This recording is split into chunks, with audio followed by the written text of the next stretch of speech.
اللہ کا شکر کیسے ادا کریں؟ نمازیں پڑھیں، قرآن پڑھیں، صدقہ و خیرات کریں، سبحان اللہ الحمدللہ کا ورد رکھیں، استخارہ 2 رکعت نماز پڑھ کے دعا استخارہ 3 دفعہ کریں۔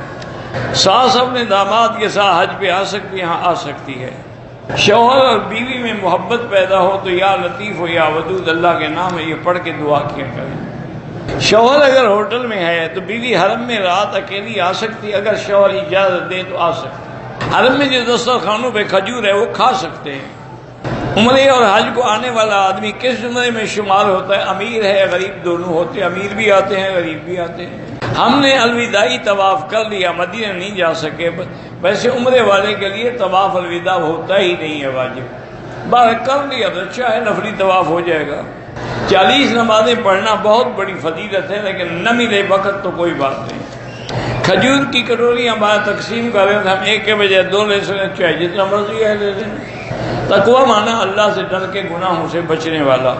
اعلیٰ درجے کا تقویٰ یہی ہے کہ اللہ کے سوا کسی اور کا دل میں خیال ہی نہ ہو۔ ماں باپ کی مرضی کے خلاف لڑکے اور لڑکی نے بھاگ کے شادی کی، علماء حنابلہ کے نزدیک نکاح ہی نہیں ہوا، چونکہ لا نکاح الا بولی، ولی کے بغیر نکاح نہیں ہوتا، ایک حدیث مبارک ہے۔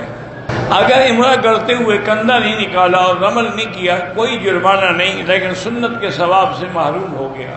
ہم انڈیا میں ہیں، سرکاری ملازم ہیں، جب غیر مسلموں کے کوئی تہوار ہوتے ہیں تو ہمیں بھی چندہ دینا تو مجبوری ہے، دے دیا کریں اور کیا کریں، جب وہاں زندگی گزارنی ہے تو مجبوراً کرنا پڑے گا۔ مجھے نہیں پتا کہ کون روزے کے اندر گیا ہے اور کون نہیں گیا، اللہ عالم۔ میرے معلومات میں تو کوئی جا ہی نہیں سکتا، 7 جالیاں ہیں، 1-2 جالیوں تک جا سکتے ہیں، آگے نہیں جا سکتا۔ شیطان حرم میں آ سکتا ہے، کیوں نہیں آ؟ تم جو آئے ہوئے ہو تو شیطان جنوں میں ہوتا ہے، انسانوں میں بھی ہوتے ہیں، تم آ سکتے ہو تو وہ بھی آ سکتا ہے۔ ایوب علیہ السلام کی اونٹنی کے 2 ٹکڑے ہو گیا پہاڑ، یہ میں نے تو کہیں نہیں پڑھا کہ ایوب علیہ السلام کی اونٹنی سے پہاڑ 2 ٹکڑے ہو گیا۔ کوئی آدمی دوسرے ملک سے آ کے اپنا مسلک تبدیل کر لے، پھر تیسرے ملک میں جائے گا تو انشاءاللہ وہاں اور تبدیل کر دے گا، نتیجہ یہ رہے گا کہ کسی پر بھی نہیں رہے گا، محروم ہو جائے گا راستے سے۔ میں نے بیت المقدس دیکھا ہے الحمدللہ، اور بیت اللحم جہاں حضرت عیسیٰ علیہ السلام پیدا ہوئے وہ جگہ بھی دیکھی ہے۔ بہرحال حضور صلی اللہ علیہ وسلم تکبیر تحریمہ میں جو ہاتھ اٹھائے جاتے ہیں اس میں تو کوئی جھگڑا ہی نہیں ہے۔ باقی رفع دین کے بارے میں یہی ہے کہ بات چیزیں ابتدا میں تھیں بعد میں نہیں تھیں۔ حضور پاک نے ما سوائے احرام کے کبھی ننگے سر نماز نہیں پڑھی۔ استغفار کا معنی ہے کہ گناہ اللہ معاف کر دے۔ کہتے ہیں کہ میں نے امام صاحب کی زیارت کی تھی، داڑھی ان کی چھوٹی تھی، چلو اللہ کرے گا بڑی ہو جائے گی۔ شیخ القراء مولانا طیب صاحب پاکستانی سلام کہا ہے، مہربانی جزاک اللہ۔ اگر آدمی مسجد الحرام میں سو گیا، نیند آ گئی، احتلام ہو گیا، کوئی گناہ نہیں، اس کے بس میں نہیں، وہ تو نیند میں تھا، باہر نکل جائے جا کے غسل کرے۔ عورت نے اگر میاں بیوی نے ہم بستری کی پھر غسل کیا، غسل کرنے کے بعد بھی اگر عورت کے اندر سے کوئی مادہ باہر نکلے تو کوئی نہیں، وہ غسل نہیں ٹوٹتا، وہ تو اگر ایسی چیز بچی ہوئی استنجا کر سکتی ہے۔ مولانا عبد المجید حمید بٹو صاحب بیمار ہیں، اللہ شفا عطا فرمائے۔ حرم کے اندر جوتے ہاتھ میں لے کر طواف کر سکتے ہیں؟ بالکل کر سکتے ہیں۔ حرم کے اندر عورتیں مردوں کے آگے پیچھے ہوتی ہیں، کوشش کریں کہ آگے نہ ہوں اور برابر بھی نہ ہوں۔ بی بی فاطمہ کو کسی نے شہید نہیں کیا، وہ اپنی بیماری سے فوت ہوئی۔ کہتے ہیں میں جموم سے آتا ہوں تفسیر پڑھنے کے لیے، لیکن آپ کچھ تیز پڑھتے ہیں۔ میرا بھائی یہ طلباء کا کام ہے نا اس کو سمجھنا، جو سننے والا ہے اس کے لیے جو بات ترجمہ کرتے ہیں وہ سمجھتا رہے، عبارت سمجھنا تو طالب کا کام ہے۔ قرآن پاک میں اگر جبریل کا نام ہے کوئی سلام کہنے کے، انبیاء کے نام بھی تو آتے ہیں، اس وقت قرآن پڑھتے ہوئے بس پڑھ رہے ہیں وہی کافی ہے۔ میری خالہ کا بیٹا بیمار ہے، اللہ تبارک و تعالی بہرحال شفا کاملہ عطا فرمائے۔ بیٹی کا نام صفا مروہ رکھ سکتے ہیں؟ ہاں جی رکھ سکتے ہیں۔ ہمارے ساتھ ایک خاتون نے طواف مکمل کیا، صفا کے 4 چکر لگائے یا مکمل کے ہوٹل چلے گئے، احرام کے کپڑے نہیں ہوتا، 3 چکر بھول گئے۔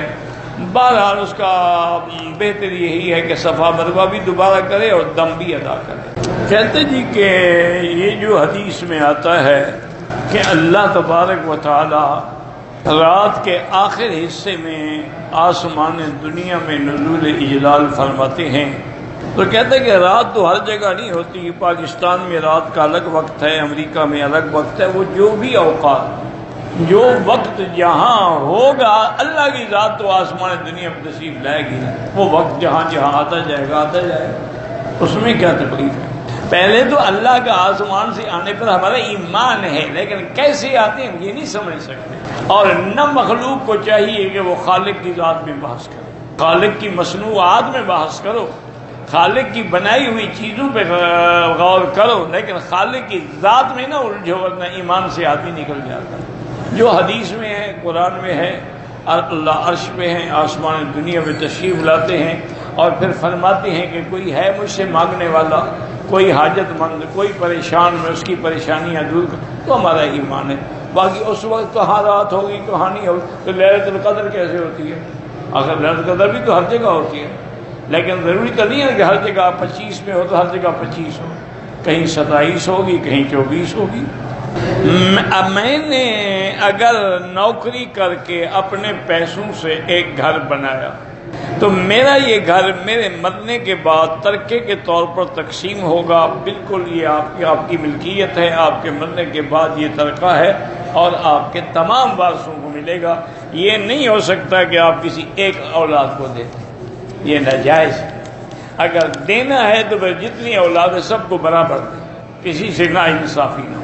ایک صحابی آئے حضور کی خدمت میں، تو انہوں نے کہا کہ یا رسول اللہ صلی اللہ علیہ وسلم، میرا یہ بیٹا جو ہے نا بڑا فرما بردار ہے، اس نے میری بڑی خدمت کی ہے، اس کو میں یہ باغ ہدیہ دینا چاہتا ہوں اور میں آپ کو گواہ بنانا چاہتا ہوں۔ اور میں ایسا ہدیہ تم نے باقی بیٹوں کو بھی دیا ہے؟ اور نے کہا کہ نہیں، صرف اس کو دینا چاہتا ہوں۔